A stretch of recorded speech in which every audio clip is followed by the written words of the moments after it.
Assalamu alaikum. Welcome tonight and thank you for coming. I'm really happy to see you all tonight. I will tell you just part of my part that affected my whole life after. And it's not easy.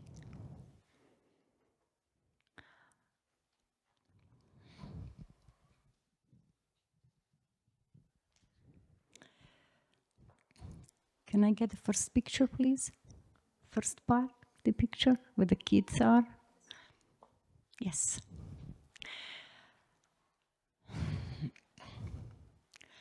As you can see, the right picture over there is me and my brother, taken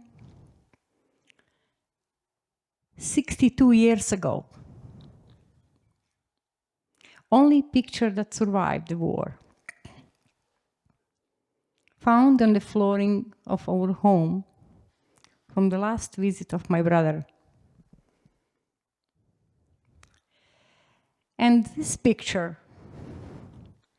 is picture of my little son, Mustafa, and my niece, Amina. Was taken 3 days before war started, on May 24th, 1992. And trust me, brothers and sisters, if I wouldn't know what I would go through, what I would see, I would not turn 1 second on my own Bosnia, where I was born. I would fly and find a way to escape. Happy childhood, teenage and young adulthood got me straight to the May in 1992, when war broke out. Run, run, hide, hurry up. Why? Where? I just grabbed my baby, a few diapers, some clothing, and started to run. I already was hearing horrifying sound of heavy tank coming towards our direction. I did not realize that I didn't have shoes on my feet.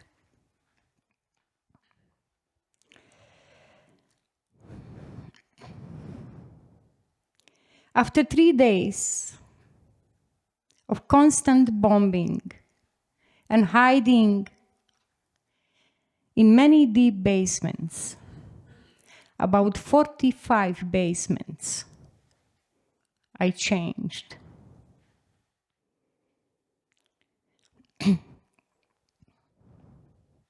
I lost my breastfeeding milk. From many basements we moved to forests, but heavy rain forced us to come back to town. In 3 weeks' time, on June 14th, I lost my husband, my father. They literally beheaded my father in front of our home. 2 brothers of my husband, my father-in-law, my uncle. They did not even chance to fight 1 single day because we didn't have weapons. Why? Because they put sanctions on us that we cannot fight.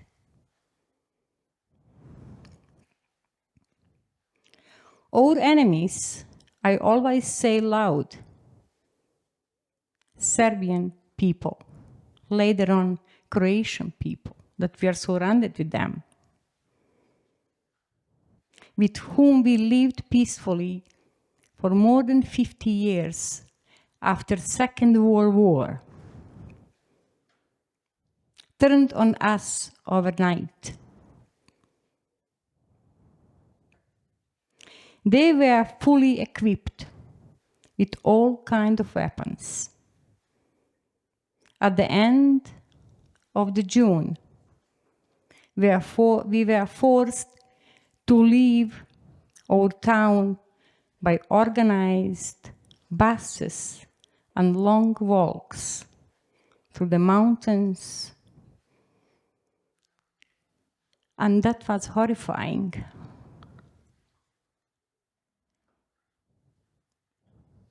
Just one scene in the bus. I was sitting on a step of the bus and we were having heads down because they didn't wish us to see where their positions are. My baby son started to cry. Bus was packed. Hundreds and hundreds of people. My baby started to cry. And the guy who had the masks on his face, before that he collected all gold and money from us. He asked me, why that baby is crying, what's wrong? I said, it's heat, it's 35 degrees outside, and we are on our feet, and in this bus is squeezed, and he's hungry. He said, keep him quiet. I couldn't keep my baby quiet. I just didn't know what to do. Suddenly he said, I told you, I keep him quiet. I pressed him close to me, but I knew that he's hungry because food that I had in bottle, it was already off because of heat. Suddenly, when he said third time, keep this baby quiet, it nerves me, otherwise I will stop the bus and finish with you. I just felt that my knees are cut off completely, my legs. I had one fake tooth in my mouth and portion of metal that was holding. And only what I saved, it was my wedding ring I put in my mouth. Suddenly, my teeth started to come and shake. And I bite myself so hard that piece of metal ran up. And I started to bleed. I felt full blood in my mouth. And I see him telling the bus driver, stop this bus, I want to finish this. Suddenly, one lady passed me the bottle that was a little bit water in, and I put my finger in my mouth, and I put in the water as well, and a little sugar that I had in a pouch of my bag that I was sitting on, and I put in the mouth of my son, and he stopped crying. I did that a few times. And suddenly, he stopped crying completely.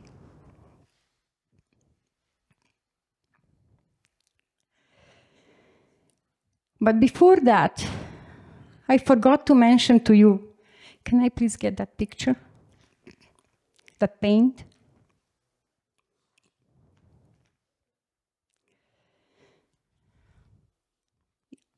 Thank you. before they put us in those buses like animals, they stopped. I don't know why, still don't know why today, why they stopped beside our home and our business building that was only standing up. Everything else was destroyed, burning or in smoke. And I was looking at my home, and then, as the bus was moving, I was turning around like this Palestinian woman.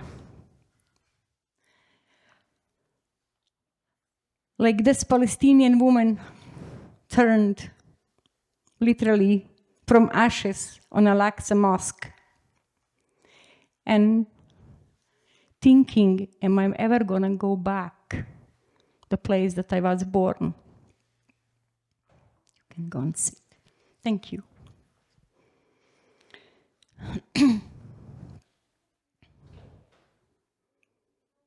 Entire town was in smoke. Lifeless bodies were laying down, and the animals were just sniffing around.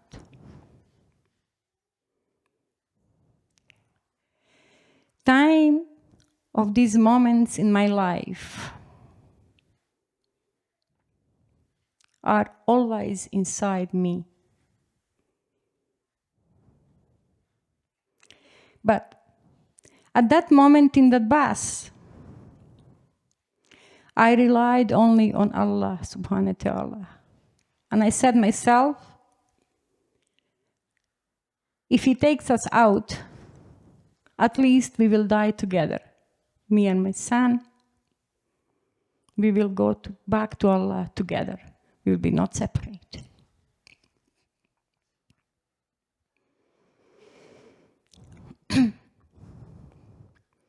And then, when we came out of those buses, we started to walk. I squeezed my son, and I seen hope. I seen light that Allah sent me. I had still hope that some of my family members were alive, because I didn't believe that my husband is gone. I didn't believe that my other family members were gone. I still had hope, and trust me, for 4 years I was going to the mailbox to see if it's any news from Red Cross that they might be somewhere locked. But only my brother came out of concentration camp. He is today in Millwoods, but also very traumatized and very active member of Bosnian community. You can put next picture, please.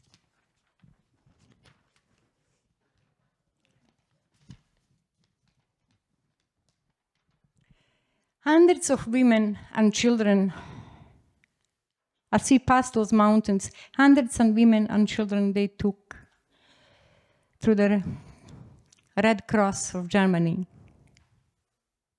And I tried and tried, but it didn't work. In my mind, those pictures were taking over. I had another shock of nightmares. And beside that, my mother was with me, my sister-in-law, with another 2 kids of my brother were with me as well. As we arrived to Germany, I had that post-traumatic stress disorder from everything that I seen, from horrifying sounds of bombing and hunger haunted me. Also, I didn't speak German language. That's another barrier that is in front of you.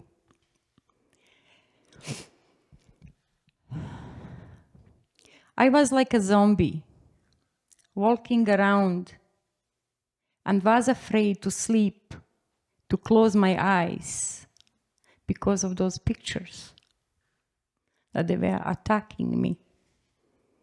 Nightmares took over. However, where the hardship is, there is easy too. Do you agree? I remember my father, may Allah give him Jannah, he's Shaheed, telling me always that. One German family stepped in and helped me with all kinds of medical that I needed. Took me for counseling and trying everything possible for me to get on my feet and be at least close to normal human being that can function.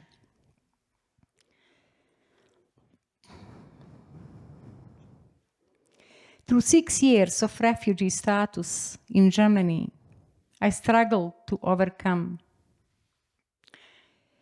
many challenges, but at the same time, I was inspired by thinking of my son and his future.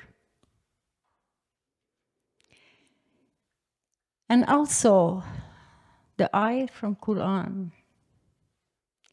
And he found you lost, and he guided you. I decided to organize help for women and children in need in a war in zones in Bosnia. I worked through German people. I was leader of Bosnian ladies group for 4 years, and we did lots. We sent thousands and thousands of ladies packages, hygienic packages, and for kids help as well. In between time, I find out that my mother-in-law is alive. So I was able to help her too. But I had my struggles. I didn't accept my status from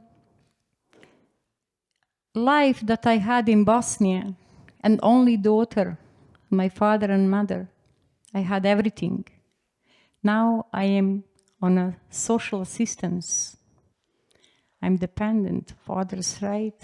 My mother had also a hard time to accept that. She rejected. She didn't wish to go to bank to pick up that money. So people who we are, so people, I managed to open even the library in Germany. Why? Because they knew very little about us. Very little. They used to come to former Yugoslavia for holiday to Adriatic Sea. But that was the only holiday. And just example, you will laugh. They used to come to us and bring us some kind of old vacuum cleaners that they barely work, or some other household things. I already learned some German language, and one lady told me, listen, tell them, many of us we don't have teeth. The teeth are missing in front when we are smiling. But please tell them that we know very well how to vacuum cleaners work, or washing machines, or other things, because we had that all for 40 years, 50 years. So I did.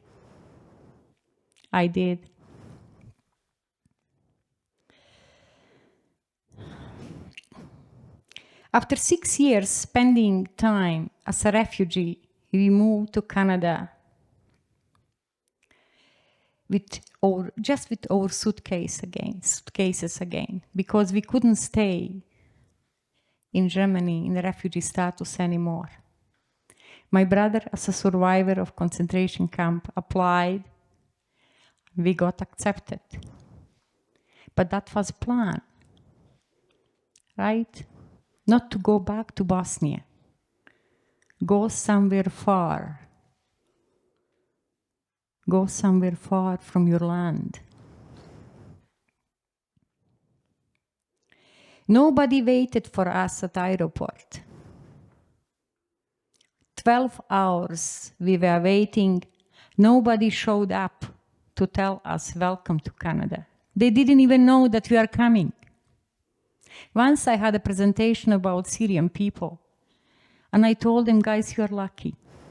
I know you're coming somewhere that you don't know probably language, traumatized, but at least people are waiting for you. We were welcoming them, trying to do everything, and with Dr. Sorry, forgot name. We are organizing somehow counseling hours for them and so on, right? We didn't have that.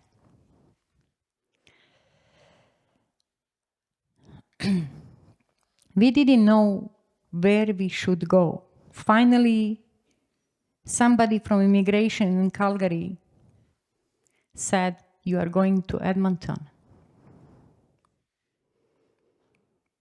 Thanks to God, Bosnian community was already registered, and they stepped in and welcomed us.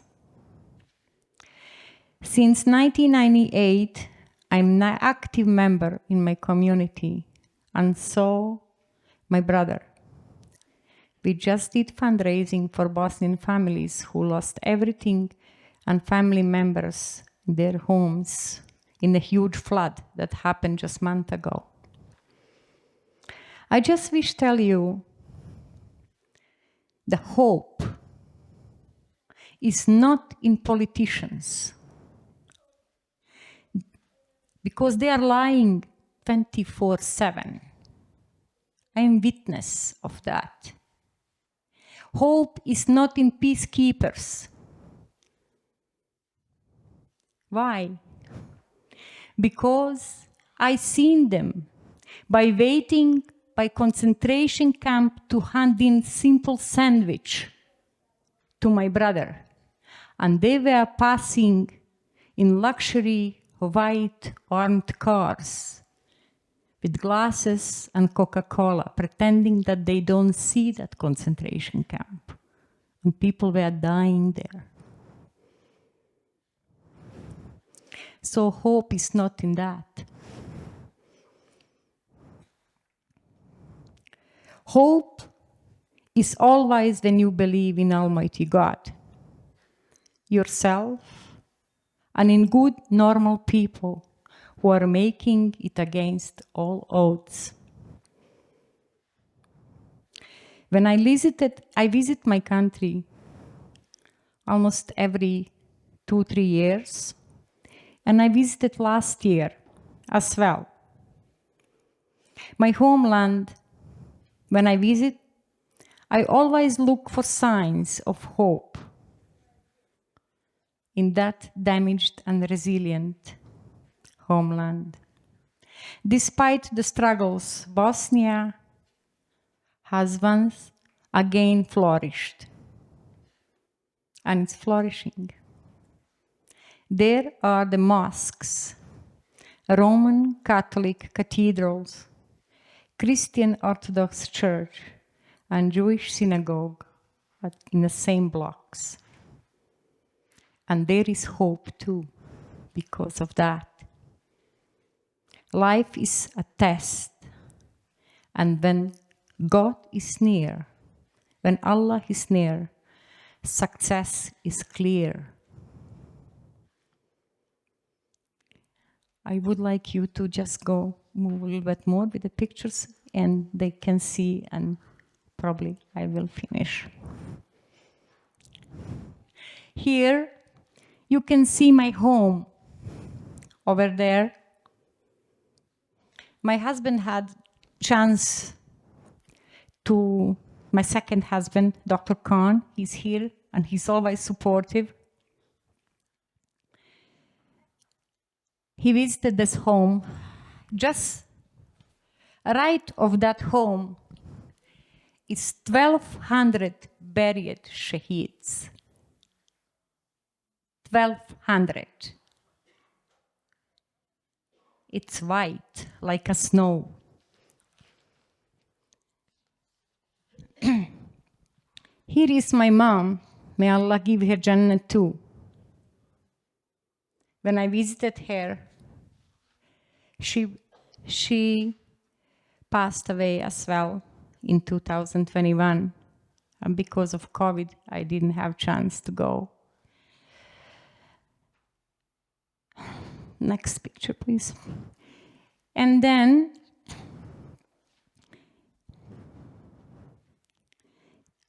okay, here is my son, Mustafa. Alhamdulillah, he's very, very good child. I say child because it doesn't matter how your child is old, it's always child, right? And here is my husband, Dr. Ashraf Khan, and me in South Africa. Happy. And here is my brother in Bosnia community, just in front, always doing something. I just, is that another picture? No, it's okay. So I just wish to turn a little bit on that genocide that happened in Bosnia. So world was watching what's going on. Trust me, brothers and sisters, everything was like on a hand. They had satellites, they had everything. They were watching what's going on. But they didn't step in and help. And when a Bosnian army started to move, when they literally came out of the ashes and started to protect our people, you know what happened? They stopped them. They sent clear message through our president, Alija Izetbegovic, may Allah give him Jannah, our leader. Tell your people to stop, otherwise we will bomb you. That's, at the end, they finished with the genocide in a town called Srebrenica, an area. They killed over 8,000 people just in 3 days, boys and men. And they raped more than 12 women.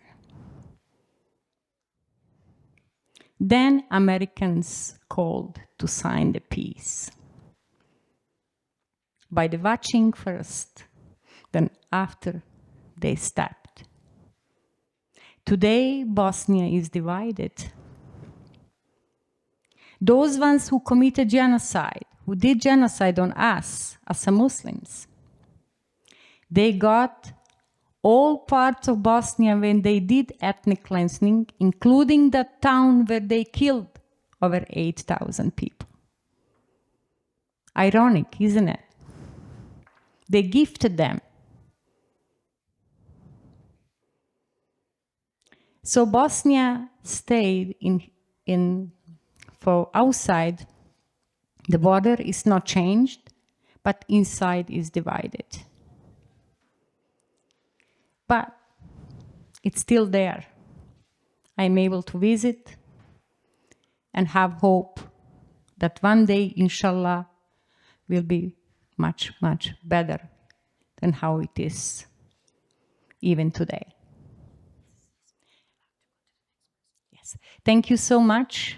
I appreciate and thank you for really, really listening patiently me. Assalamu alaikum. Allah bless you.